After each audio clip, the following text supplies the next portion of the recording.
1টা 2টো নাগাদ মিতার ওরই একটু চোখটা খুলেছে, দেখছে ওর পাশে ওর বাবা নেই।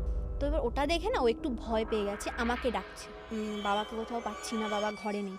আমি আন্টিকেও ডেকেছি, আমিই ডেকেছিলাম। 3জনে মিলে ছাদের ওপরে গেছি, দেখছি আঙ্কেল পিছন দিক করে ছাদের যে পাঁচিলের ওপর বসে আছে এবং পা দোলাচ্ছে, আস্তে আস্তে মাথাটাকে ঘুরিয়েছে। হাসিটা এত অবধি এসছে, আবার ওই একই ডায়লগ, কিচ্ছু করতে পারবি না তোরা। এক মসজিদের কোনো এক পীর বাবার সন্ধান দিয়েছে।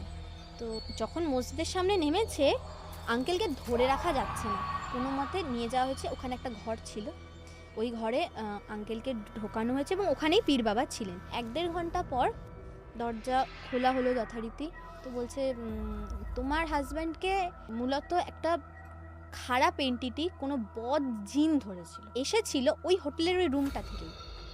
সামহাও ও ওখান থেকে মুক্তি পায়নি, মানে ওই জিনটা ওখান থেকে মুক্তি পায়নি।